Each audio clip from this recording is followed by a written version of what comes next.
इसी बीच एक और बड़ी खबर आपको बता रहे हैं। उत्कर्ष कोचिंग संस्थान के सभी 19 ठिकानों पर लगातार कल से छापेमारी जारी है। उत्कर्ष के जोधपुर में 16, इंदौर, प्रयागराज और जयपुर में एक एक ठिकाने पर छापेमारी हो रही है। आयकर विभाग इनके लॉकर्स की है वो पड़ताल कर रहा है। ये बड़ी खबर, बड़ी अपडेट आपको दे रहे हैं। अब तक लाखों रुपए की बेहिसाबी नकदी भी मिली है।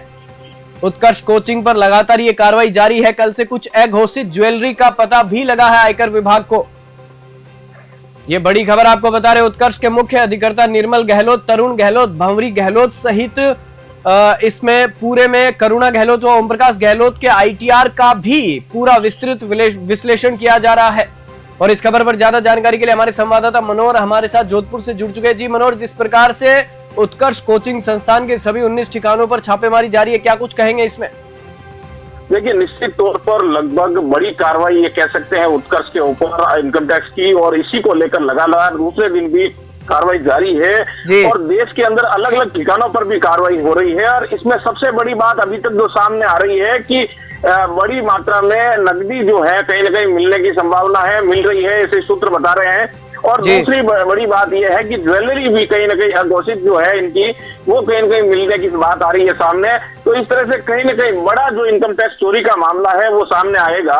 लगातार दूसरे दिन जैसे आयकर अधिकारी जो है वो कार्रवाई को अंजाम दे रहे हैं और निश्चित तौर पर कहीं ना कहीं बड़ा मामला सामने आ सकता है। जी यही जी मनोहर, मैं आपसे ये भी सवाल पूछना चाहूंगा कि जिस प्रकार से निर्मल गहलोत हैं वो जोधपुर से आते हैं और बीजेपी के और कांग्रेस के कई बड़े नेता भी जोधपुर से आते हैं, और इसके बाद जो लगातार कार्रवाई देखने को मिल रही है, क्योंकि बीजेपी ने ये कहा था कि हम जीरो टॉलरेंस नीति के आधार पर काम करेंगे और उसमें लगातार इस प्रकार की पहले पेपर लीक पर कार्रवाई हुई, अब उत्कर्ष कोचिंग पर एक मामला सामने आया था, उसके बाद ये जो छापेमारी की कार्रवाई हुई है, इसके बारे में भी आप क्या कुछ कहेंगे?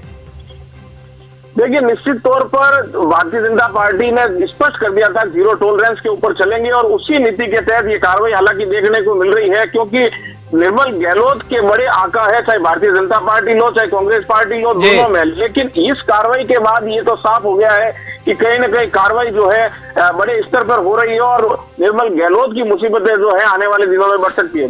जी मनोहर, मेरा आपसे एक सवाल ये भी है कि जिस प्रकार से इन कोचिंग संस्थानों में पढ़ने वाले जो बच्चे हैं उन्होंने फीस दे रखी है, और इस प्रकार से अगर मान लीजिए कि आयकर विभाग की इस कार्रवाई में सारी चीजें एक प्रत्यारोपण के हिसाब से सही आती है, तो फिर इन कोचिंग संस्थानों को अगर बंद किया जाएगा तो फिर जो बच्चों की फीस है उनका, उन बच्चों का क्या होगा?